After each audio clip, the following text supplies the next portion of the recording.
Will the cryptocurrency exchanges collapse? Now remember, what I'm about to share with you is not financial advice. This is just my opinion. Don't make any financial moves based on my statements.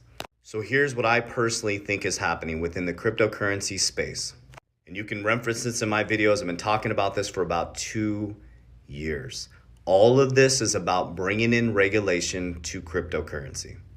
Now, if you watch my last 2 videos, is what they've done is they've allowed all these cryptocurrency exchanges to get extremely over leveraged. The biggest difference is in the banking system. When banks and companies on the financial stock market get over leveraged, they get bailed out. There is no protection for cryptocurrency companies because there's no regulation.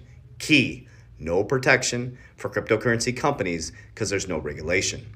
So when things like FTX happen, he has to go to other exchanges and other companies like Elon to ask to be bailed out. So if he goes to these other companies and tell them to fuck off, he is screwed. Hence, seeing the collapse of FTX. Hence, seeing the collapse of Celsius. Hence, seeing the collapse of the stablecoin.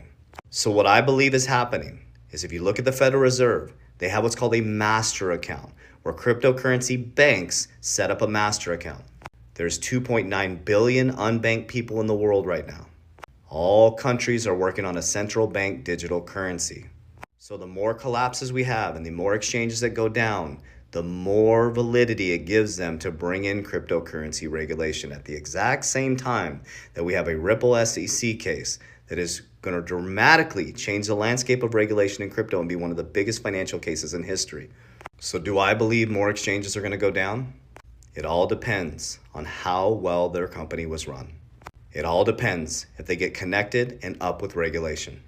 But I'll tell you what, a lot of these exchanges are extremely over leveraged. They took your money and they leverage traded with it. They took your money, they lent it out. Now your banks do that, but they get bailed out when things go wrong.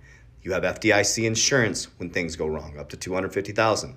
This is a switch to a brand new monetary system. The new monetary system will not see massive adoption and the trillions of dollars coming into the industry until regulation is clear. That's why the Ripple SEC case is the most important case if you're a cryptocurrency investor or an investor alike. It is going to dramatically change the landscape. It's going to bring in a brand new Howey test. What they're regulating them is based on freaking orange groves. So get ready. Once regulation is clear, institutions are coming. I am focusing on real world solve companies, real utility tokens, real balance sheets, real companies that are going to be able to survive this. So just be diligent, be careful, and pay attention because you're always paying for your attention. Warriors, rise, get your shit together.